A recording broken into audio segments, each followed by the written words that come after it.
Bonjour Philippe Fabry, Bonjour. vous êtes docteur en droit, avocat, historien, géopolitologue et vous avez été invité en ces qualités au Grand Congrès conservateur polonais. On est d'ailleurs à Varsovie ici, hein, vous pouvez en attester. Tout à fait.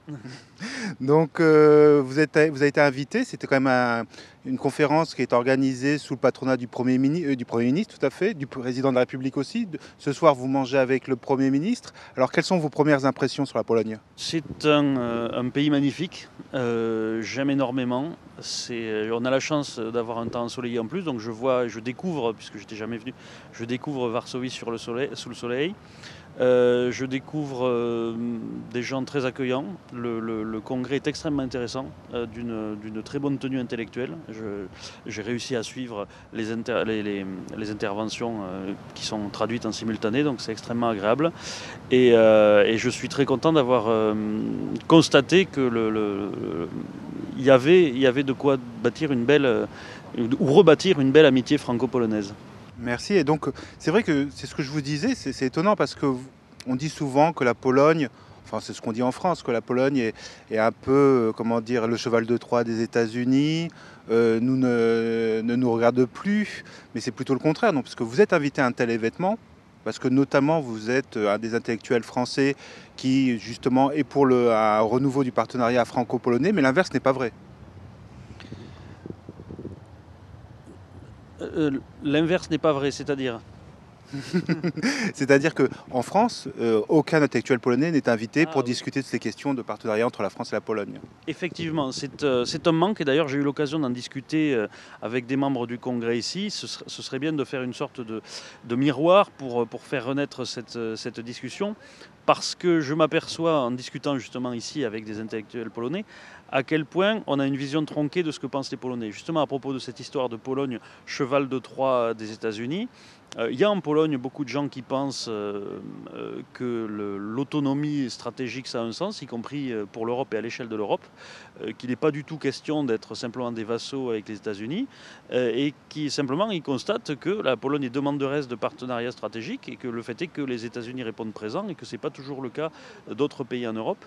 Et je pense qu'il y a une véritable main tendue à saisir.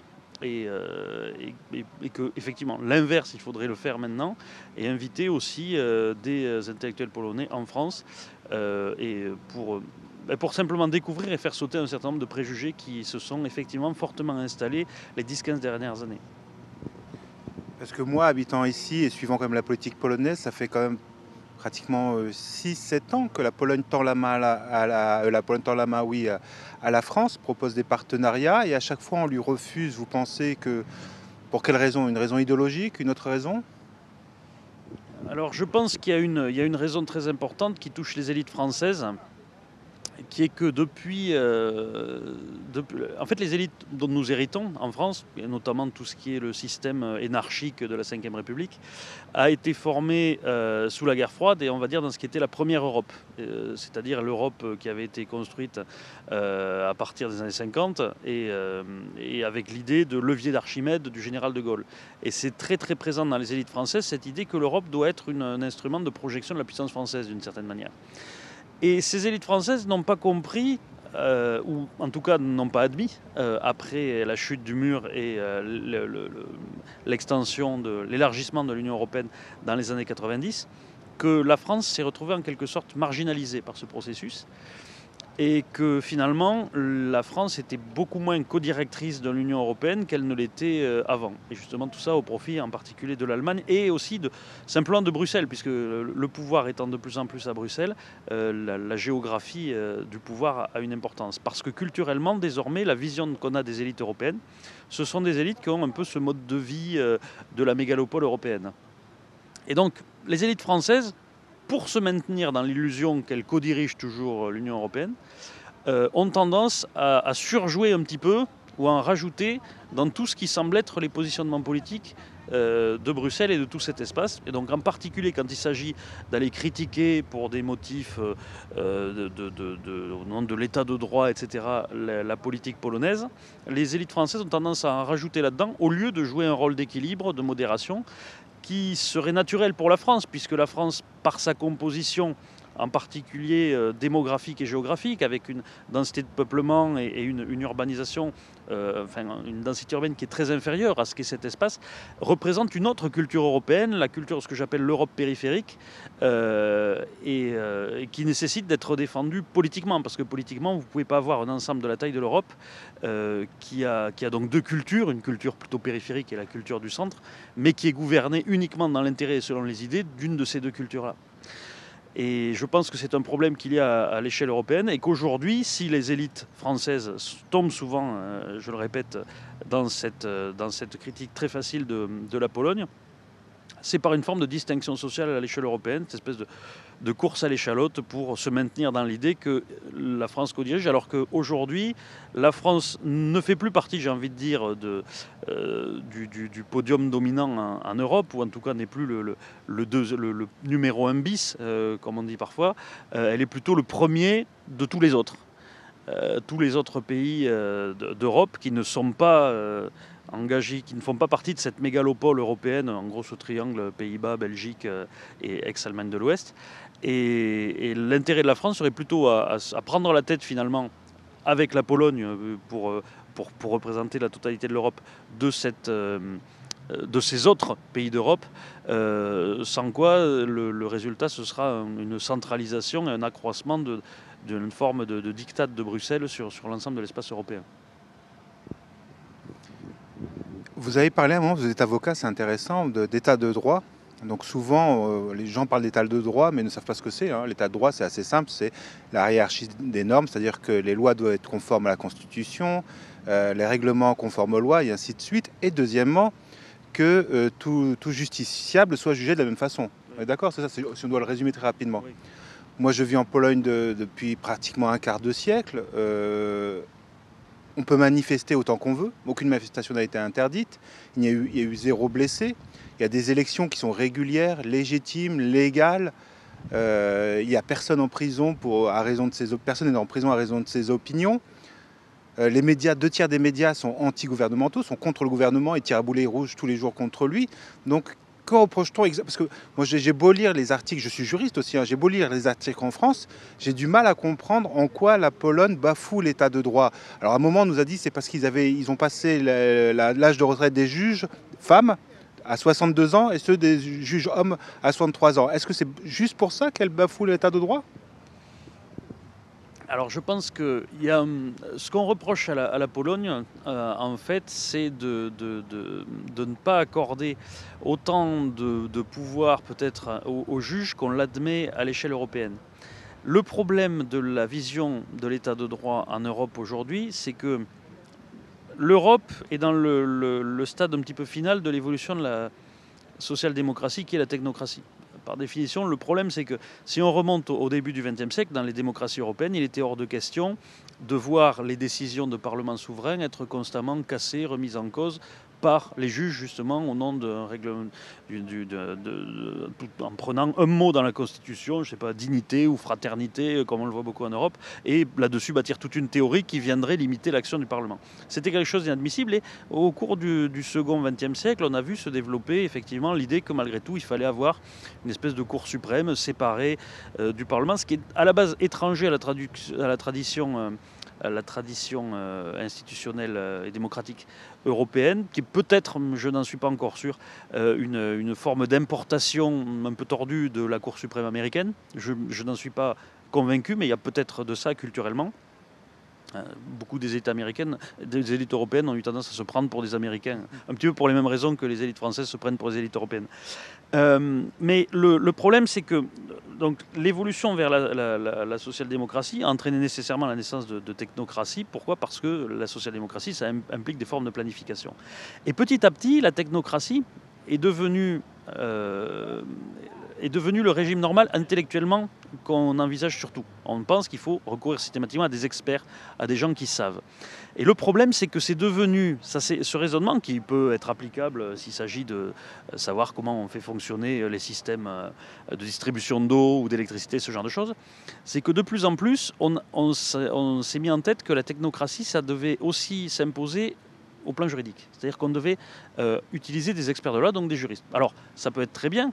Le problème, c'est que dans une démocratie traditionnelle, j'ai envie de dire, les politiciens utilisaient les experts juridiques pour mettre en œuvre juridiquement les politiques qu'ils décidaient. Et de plus en plus, on a tendance à demander aux juristes eux-mêmes quelle est la politique qu'on doit mettre en œuvre pour respecter le droit existant. Donc ça tue la politique, en fait, puisqu'à ce moment-là, le Parlement ne peut rien décider, et ça met tout entre les mains d'experts juridiques, que sont essentiellement les juges institutionnels, notamment les cours suprêmes. Et cette dérive-là, en fait, je pense qu'on reproche beaucoup, en Europe occidentale, à la Pologne de ne pas l'avoir suivi, ou de ne pas l'avoir encore suivi, parce que peut-être que c'est peut-être une sorte de déterminisme politique d'une démocratie qui vieillit que d'aller vers ça, parce qu'au fond, toute l'Europe occidentale a été touchée par ça, en grande partie. Mais je pense que c'est ça qui lui est principalement reproché, et que de toute façon, de manière générale, bien souvent, quand on a une dispute comme ça, idéologique, un peu morale, c'est rarement ça le vrai sujet. Le vrai sujet est généralement une question plus profonde de lutte de pouvoir. Et la réalité, c'est qu'en grande partie, la puissance européenne, le gouvernement de l'Union européenne lui-même, s'est construit en grande partie comme un gouvernement par les décisions de justice, par la jurisprudence des cours de justice des communautés, etc. Et donc s'il y a un pays qui rejette cette puissance des juges, au fond, c'est la puissance de l'Union européenne et l'ingérence de l'Union européenne qu'il rejette. Et donc en fait, c'est une forme d'impérialisme juridique, cette tentative d'imposer aux États membres le même fonctionnement et le même gouvernement des juges, parce que c'est par les juges qu'on entend gouverner à l'échelle européenne, je pense. Merci, c'est un point de vue très intéressant. Et j'ai une autre question à vous poser qui est toujours un peu en lien avec toutes ces questions, c'est qu'en France, on a l'impression que la droite française nous parle tout le temps de contre-alliance, je ne sais plus comment ils disent toujours, avec la Russie, d'une alliance de revers. Voilà, ils adorent ce terme-là, mais l'alliance de revers, à mon sens, devrait être avec la Pologne. Et si on regarde dans l'Occident, bon, si on fait exception, si on fait exception du Japon, peut-être, le seul pays qui soit démocratique et non progressiste, c'est quand même la Pologne. Bon, il y aura peut-être aussi la Hongrie, mais c'est quand même un cas un petit peu à part, la Hongrie, on va dire. Mais pourquoi un tel désamour de la Pologne, alors qu'on a été frères d'armes bien plus de fois, beaucoup plus de fois qu'avec les Russes. Les Russes, nous avons été alliés tout le temps. Nous n'avons jamais eu de guerre avec les Polonais. Pourquoi il y a un tel désamour de la Pologne ? Alors, en France, je pense qu'il y a ça renvoie à des traumatismes et aussi à des mauvaises consciences. En France, la Pologne, ça nous rappelle notre défaite de 1940. Ça nous rappelle qu'on n'a pas fait les choses qu'il fallait en 1939-1940. Et donc c'est une histoire qu'on n'aime pas trop se rappeler. En plus, juste après cette catastrophe, on a été finalement coupé de ce pays pendant 50 ans.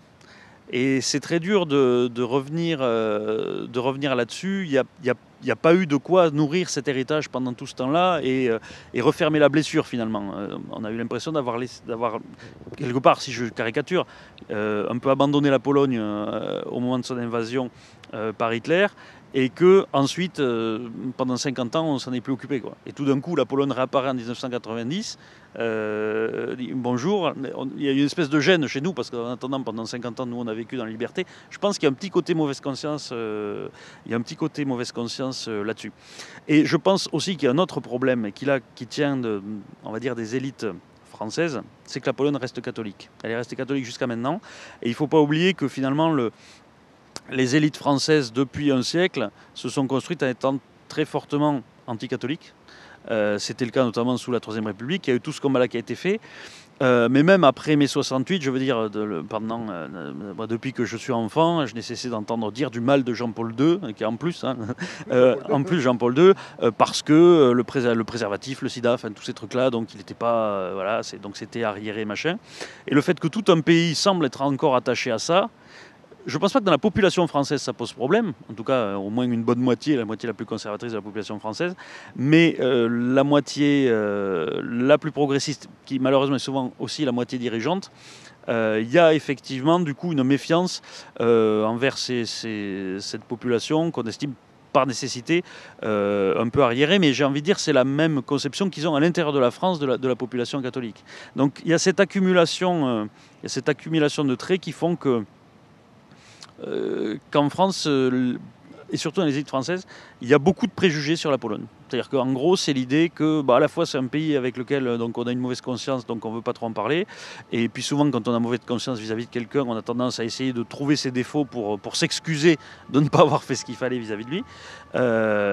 Et de l'autre côté, il y a ce côté résistance. Et puis en plus, comme on se jette, ajouté à ce que j'ai dit juste avant, finalement, ça concentre sur la Pologne un tas de problématiques qui font cette rupture.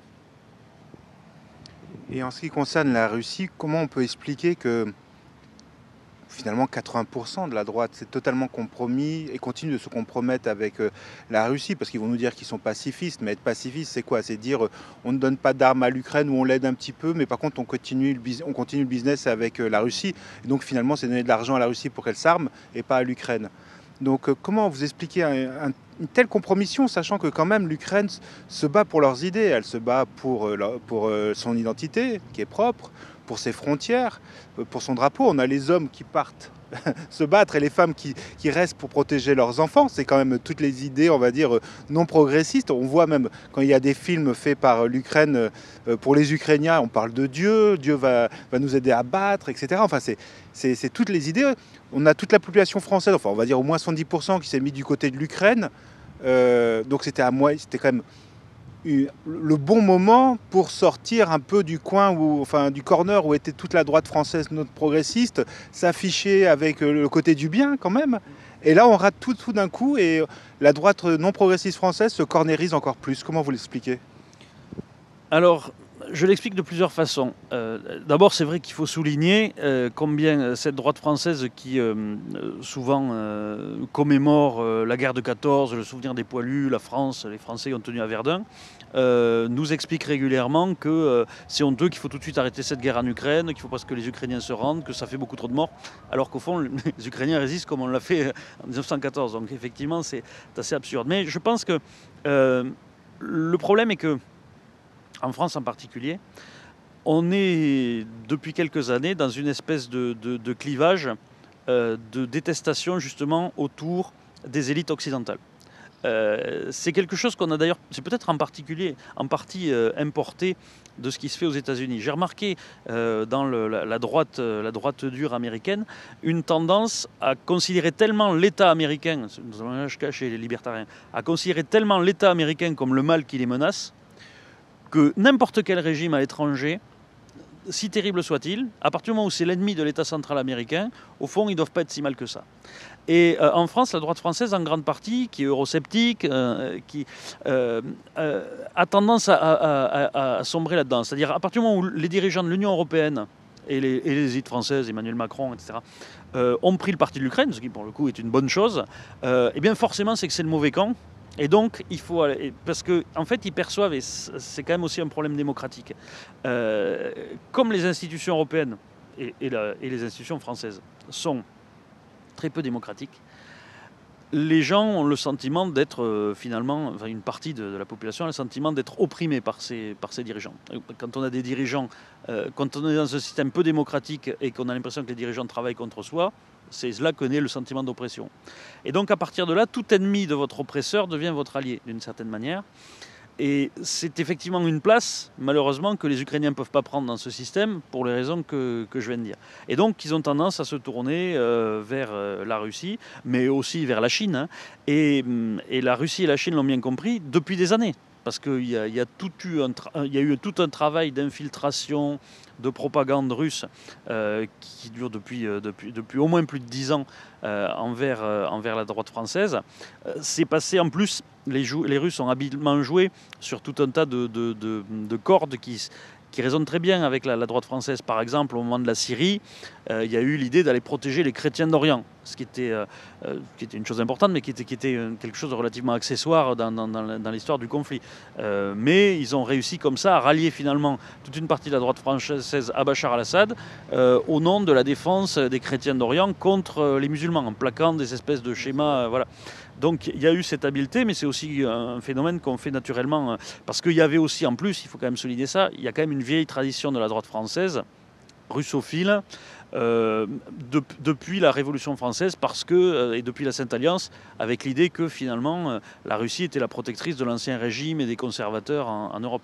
C'est quelque chose qui a été nourri avec la chute des tsars aussi, paradoxalement, parce qu'il y a tout un tas de Russes blancs qui sont venus en Europe et qui ont été accueillis avec par l'ancienne aristocratie française ou la droite bourgeoise liée à l'aristocratie française, comme justement des représentants de l'ordre et de l'ancien monde. Donc il y a toute cette espèce de tradition intellectuelle. Il y a aussi un certain nombre, il ne faut pas oublier ça, depuis 30 ans, il y a une déportation progressive de l'ancien électorat communiste, notamment l'électorat ouvrier, vers l'extrême droite. Et le fait est que c'était une population qui était habituée à ce qu'on lui dise du bien de la Russie, puisqu'à l'époque, c'était le grand frère soviétique, c'était tout ça. Donc il y a eu aussi le pro-soviétisme qui est passé à droite en partie, chez des gens qui ont gardé ça comme l'idée que la Russie devrait protéger les intérêts français. Et puis surtout, il y a le vieux fond d'anti-américanisme aussi d'une grande partie de la droite française. Et je pense qu'une bonne partie des pro-russes en France, en fait, ont simplement le sentiment de choisir. Ils n'ont pas le sentiment de faire un choix très différent des pro-ukrainiens. C'est-à-dire que tous les gens qui défendent l'Ukraine sont des gens qui défendent un pays agressé par un pays impérialiste qui veut les écraser. Mais la lecture, j'ai remarqué souvent des pro-russes, c'est de dire oui, mais la Russie elle-même est agressée par l'impérialisme américain. C'est ça leur narratif. Et donc c'est pour ça que c'est souvent difficile de parler avec eux, parce qu'eux, ils ont simplement l'impression d'être eux aussi du côté de l'opprimé. Ce qui est assez paradoxal. La Russie a réussi à faire passer une image de victime qui s'est solidement ancrée. Donc voilà, pour toutes ces raisons, hélas, du côté des conservateurs, ça existe aussi un petit peu à l'extrême gauche, puisque Mélenchon a toujours... Mais d'ailleurs pour cette même raison, qui est par anti-américanisme en fait. Et c'est le même facteur qui résonne. Et c'est très dommage parce que, mais c'est semble-t-il devenu une sorte de le véritable nouveau clivage, c'est-à-dire pour ou contre les élites qui dirigent l'Occident. Et ceux qui sont contre les élites qui dirigent l'Occident auront tendance à suivre tous les combats et à prendre comme une boussole indiquant le Sud tout ce que décident leurs propres élites, quoi. Oui, mais vous conviendrez quand même que être de droite, soutenir un ancien KGBiste, comme il faut se rappeler ce que c'était le KGB, et surtout sous Poutine, quand il était au KGB, c'était le moment où il était le plus fort, ou quand il mettait des gens en prison pour leur opinion, il mettait des gens de droite surtout, des prêtres en prison. Il les torturait, ils ont déporté des gens. Enfin, c'était l'organe qui permettait la répression et l'instauration du totalitarisme communiste. Sans le KGB, le communisme serait vite tombé. Donc il y a déjà ça. C'est quand même Poutine est allié à la Chine communiste, à la Corée du Nord, à l'Iran, pour allier les Tchétchènes djihadistes. Vous conviendrez quand même qu'on peut se poser des questions sur le niveau intellectuel de la droite française. Est-ce qu'en fait, il ne faut pas changer de génération? Est-ce qu'elle n'est pas complètement pourrie de Zemmour au Front National? Enfin, on peut se poser la question quand même d'avoir des telles opinions. Je sais pas, moi on me pose sur la question en Pologne ou dans les autres pays de l'Est, comment est-il possible que la droite soit tellement pro-poutinienne alors qu'on sait qui est Vladimir Poutine, le mal qu'il a fait. Et en plus les discours décolonialistes qu'il a, les discours anti-occidentaux, est-ce que vous pensez qu'il reste un espoir à droite en France, de une, et de deuxièmement, est-ce qu'en fait on n'a pas la droite la plus pourrie d'Europe et il faut tout simplement changer tout le monde? Je pense que c'est hélas en partie vrai. Et c'est pas la première fois. La droite, faut pas oublier, la droite en France s'est déjà sabordée dans les années 30. Il y avait plus tellement de vraie droite en France après la Libération. Le général de Gaulle, qui lui-même était pas vraiment un type de droite avant la Seconde Guerre mondiale, et ne s'estimait pas de droite d'ailleurs après. Il s'estimait lui-même plutôt progressiste. Tout un tas de mesures économiques qu'il a pris allaient plutôt dans ce sens. La droite a ensuite récupéré la figure du général de Gaulle, mais en réalité, si on enlevait le général de Gaulle, il n'y avait plus vraiment de droite en France au lendemain de Il y avait des gens qui ne voulaient pas du communisme, donc c'est ça qui a, on va dire, constitué le fond, qui a petit à petit reformé une forme de droite, ensuite libérale, on va dire, qui a commencé à renaître, mais on va dire à partir des années 60, je dirais. Mais la droite s'était tuée comme ça parce qu'elle s'était effectivement associée à la collaboration, au pétainisme, elle avait gagné cette image-là, et je crains, mais je faisais partie des gens qui les avaient avertis. Ça fait des années que j'avais écrit sur ce sujet et où je disais aux gens de droite, soutenez pas Vladimir Poutine, il va finir par faire des trucs qui vont scandaliser tout le monde et vous allez vous retrouver associés à ces monstruosités pendant des décennies ensuite. Et donc tout ce que vous aurez gagné, c'est que vos combats pour limiter l'immigration, pour lutter contre le wokisme et tout ça sera complètement discrédité parce qu'on vous renverra toujours à Poutine. Et je suis navré de voir que c'est exactement ce qui se passe depuis l'invasion de l'Ukraine, très clairement. Donc j'aurais du mal à aller chercher une note d'espoir là-dedans, tellement ce que je voyais de plus pessimiste pour la droite depuis des années se réalise depuis 2 ans, quoi. Je vous remercie, Philippe Fabry, merci beaucoup, et puis bon séjour à Varsovie.